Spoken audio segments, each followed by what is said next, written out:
Bye. If I had a penny for every time, just a penny, maybe I should make it a dime. Okay? If I had a dime, I'm looking for a dime. That's top of the line. Cute face, small waist. Anyway, if I had a dime for every time somebody came up to me and started speaking a random language or assumed I was from a place that I'm not from at all or have no connection to, I would be rich. I would be able to retire. You would be surprised at the languages that people come up to me and speak. Anyway, I'm not offended by it. I don't get offended by it. I think it's entertaining and I think it sparks a really interesting conversation. Anyway, All the Lovers in the Night by Mieko Kawakami. Let's dive in. I am a fan of Mieko Kawakami. This is her third novel of hers that I've read. I read Breast and Eggs, Heaven, finally got to All the Lovers in the Night, and I am patiently waiting for the next Mieko Kawakami novel to be released in English. I have not read, is it Miss Sandwich? Miss Ice Cream Sandwich? Miss Somebody? It's a little novella. I haven't read that yet, but I will. I walked along and counted all the players of this game that I would never play. I thought I had to burp. I did. Excuse me. So All the Lovers in the Night by Kawakami is narrated by a woman named Fugo. Yes. She is in her 30s, and by the time this novel starts, she's about to have / has her 34th birthday. Yet this woman is very isolated. Her life is beyond routine. It is unchanging. Like, it's just, she goes to work. She works remotely at the point of this novel as a proofreader for novels. And she takes an annual walk for her birthday. That's it. However, she does realize that her life is stagnant. She looks at herself she looks at a reflection of herself on one of her annual walks. And she's like, who is that sad person? And she tries to change it, but her method to try to change this stagnancy is not a healthy way to change it. And I'm actually going to get into that. And she declines for a time. Fugo has what one would call a nondescript life. And you could call this one of those slice of life novels. I would actually consider Kawakami to be a slice of life novelist. Breast and Eggs is very slice of life. It just kind of hyper focuses in on this one woman and her sister and other in their relationship to their bodies. Heaven, you really focus in on this one case study of bullying, and then you have this one 34-year-old, and you can argue that this is a slice of life story about living a lonely existence. So maybe fans of stoner, like that type of thing. Not like stoner at all, but that is what you're getting here. Fugo does her work, and that's about it. She actually doesn't have much of a personality, and she's vaguely observing the world and those around her. Fugo has a lack of identity, and there are moments in the narrative where she is assessing her reflection and attempting to understand who is this person looking back at her. Apart from a few deadlines marked lightly in pencil, I had no plans whatsoever. It crossed my mind that I would probably never notice if that previous 6 months and the 6 months to follow had been switched around. Not sad or tired, but the dictionary definition of a miserable person. This was the woman I saw in the glass, while an assortment of other objects drifted in and out of the reflection. I became unsure of how to leave the me in the mirror behind. Fugo is also one of those socially awkward characters, maybe even stereotypically so. She doesn't know how to respond, I guess, appropriately to certain social scenarios and conversations. She oftenly, is that a word? Am I making stuff up, Jesus? If you look at the Bible, there are times when God will call a person's names twice to get their attention. Paul, Saul. Like Saul before Saul turned into Paul, he'll call the name twice to get your attention. And I'd be calling him twice. Lord. You're like, what, my child? Anyway, oh my gosh, how do we get here? I'm tired. I'm still irked that I had to re-record some videos, but anyway.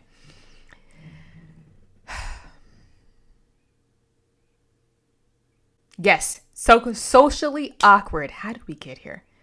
This character is almost stereotypically socially awkward. And she often remains silent when she can't think of the appropriate response to say. She has difficulty making eye contact, and she does admire some characters who are talkative or almost overly talkative, or who know how to navigate social situations better than she does. There's one character in particular who she does admire another female character who is almost overly talkative, a bit obnoxious to be frank, but she admires this woman's assertiveness because she's like, that's just not who I am. And so she really struggles socially. From a young age, I couldn't bring myself to contribute to conversations like a normal person, much less socialize to go out with people. I'm not sure. Oh, I only used one quote for that. Okay, because I'm tying these two in together. I actually just wrote this last night, so there are typos. Before I move on to the next point, I think that when I was reading this, I did kind of think about convenience store woman, that main character, who is very, you could call her socially awkward. This may be a spoiler, but I think that not so much so that it ruins the book or spoils the book. The reason why I'm saying it could be a spoiler, depending on what you consider a spoiler, because it's the method in which this character uses to loosen herself up. I think that it needs to be addressed in a review, however, for the review to be well-rounded, which is why I'm addressing it here. In an attempt to come out of her shell, Fugo begins consuming alcohol in excessive quantities where she didn't touch alcohol before. This alcohol loosens her up, and she is able to engage more easily than she would otherwise be able to. Fugo's, however, increasing dependency on alcohol is very, very sad, and it gets to a point in the story where the quantities that she is consuming, she's never not drunk. She is constantly drinking. Her water bottle has no water in it. It's like gin or sake. It's sake. But the way that Kawakami, because it is narrated from Fugo's point of view, talks about it is actually very matter of fact, which is classically Japanese. If you have read a few Japanese novels, I'm not including Murakami in this. Murakami is, I think, his writing style is a bit more Western, if you will. But if you've read a few Japanese novels, the writing is very matter of fact, without it being over the top or flamboyant or exaggerated. And I think that can actually make certain themes easier to consume. The alcohol was really having an effect on me, much more than when I first arrived, and it felt like the more I talked, the deeper it would seep into my body. My head and my eyelids were heavy, but I felt light and relaxed, and most of all, it allowed me to step away from myself and genuinely enjoy a sense of distance from my usual anxieties. I did find Fugo to be a frustrating character to read at times because she has no agency. She just goes with the flow. Badly so, like not in a good way. Just whatever people want her to do, she does it. She doesn't stick up for herself. She's very timid. She's very meek. Though, caveat, there is a instance that she describes from her teenage years where you can, even though she was already meek and withdrawn and shy, there's an incident that happens that was very traumatic. So that's even going to contribute even more to her being a withdrawn person. But she does acknowledge at a point in the novel that because she has no age, she has never allowed herself to make her own choices. She has contributed to her own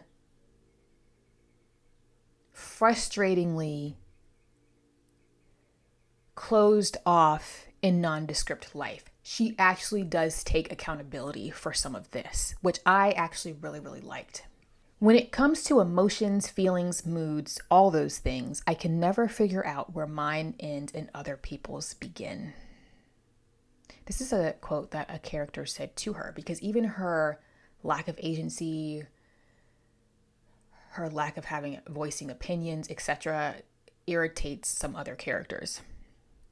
You can't think or speak for yourself. You're just going through the motions. I have no idea what you're thinking and when we're at school or when we're on the phone. I guess maybe you aren't thinking anything at all. It's like there's nothing in there. Just being around you really pisses me off. It occurred to me that maybe I was where I was today because I hadn't chosen anything. Had I ever chosen anything on my own, made something happen? Not once. And that's why I was here now, all alone. In all those years of doing whatever I was told to do, I had convinced myself that I was doing something consequential in order to make excuses for myself, as I was doing right now, and perpetually dismissed the fact that I'd done nothing with my life, glossing over it all. I was so scared of being hurt that I'd done nothing. I was so scared of failing, of being hurt, that I chose nothing. I did nothing. I love it when a character has that type of epiphany about themselves. They're no longer going to make excuses for themselves, even though X, Y, Z may have happened to them in the past that may have contributed to a certain type of behavior or lack of identity or whatever the case may be. There is a point where Fugo is like, no, wait a minute. I have some responsibility and some culpability here. Let me take responsibility for my own actions and how do I move forward? Which is something that I feel like a lot of people in the West, or culture in the West, needs to do.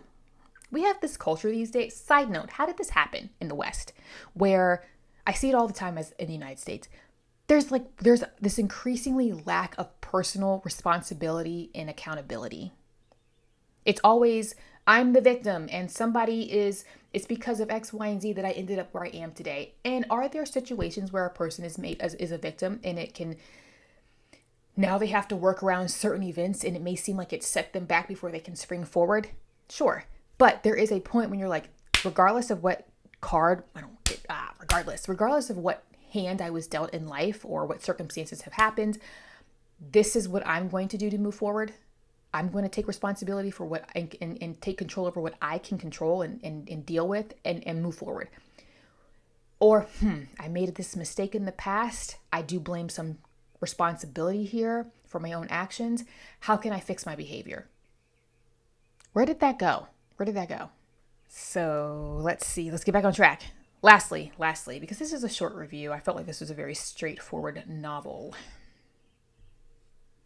Memory is a topic that I will always make sure to discuss in a novel, and when it's there, it's clearly in this novel, and so here are we. Fugo talking about it. Fugo is the one narrating the story. She is reflecting on past events in her life. And Kawakami does a really good job describing how memories alter and fade with time, but how memory still lingers in the body. Physically, it can even linger in the body despite how time has passed. Despite how much time has passed. There was a man in this story that Fugo develops feelings for, and the relationship goes a certain way or doesn't go a certain way, however you want to view it. And Fugo does recall how there was some pain there and how even that gets triggered every now and then despite how much time has passed. And I just found that was really relatable because, there are certain things that you go through that you never forget. You may move on from them. You may, even if it's instance where you had to forgive somebody or you just chose to I'm going to forgive this even if I never talk to this person again so you can move forward. There are things that you just never forget and you're not supposed to forget them. I actually had this conversation with a friend the other day. You're not supposed to forget certain things because it continued to shape who you are moving forward. It's just part of your story and you just have to learn how to, what can I learn from this? How did it mature and grow me, even if it was painful? I hope this is relevant. Memory's funny, isn't it? We remember some things out of nowhere, but so much of what happens we never think about again. Still, it took much longer than I expected to forget him. And yet even that awful memory, which felt like it could crush my heart if only I would let it, the memory of that night changed color day by day, so that when it snuck up on me, it took less and less time for my heart to settle down, till I finally felt the vortex of my heart growing smaller. It was bizarre to witness such vividly painful emotions, profound enough it felt like I could touch them, transform so completely. I just thought that quote was phenomenal. This is why I like Mieko Kawakami. I'm going to kind of squeeze this in to conclude. You read a sentence from her and it's like, bam, she hits the nail over the head. Like she just, and again, this is translated from the Japanese, but she just has a way of getting to the point. And her writing is just classically Japanese. It's sparse, it's not overly written, but when she gets to the point, she gets to the point and it's poignant. You see what I did there? Okay. This is a pretty straightforward novel, I think, about loneliness with a main character who struggles with their identity. I mean, there's not really much to dive into after that. You could talk about femininity and the female role, particularly in Japanese society. That's not really where I wanted to go. Yes, Mieko Kawakami has a very feminine perspective. Duh. She's a female. She's Japanese. She's going to write from that perspective, which is fine. It's just I wanted to focus on the things that I wanted to focus on, because you could do an entire dissertation about agency amongst women in Japanese society, which I do believe that Mieko Kawakami is also getting here. You see it in Breast and Eggs. But I just enjoy her writing. For me, there is something about her writing for me that is cathartic. And I'm patiently waiting for the next Kawakami novel to be released. I give this 4 out of 5. I'm just a fan. I'm a fan of Kawakami's writing. The individual, I don't know her, but I like her writing. Have you read All the Lovers in the Night? How did you feel about it? This was initially supposed to be a buddy read with me and one of my friends, and she did not get on this novel and like DNF'd it, and I'm like eating it up. So again, no two people read the same book. So please feel free to like, subscribe, leave me a comment. Also feel free to follow me on Instagram, where I kind of get up to more bookish shenanigans. I post my book reviews there first, and that's about it these days.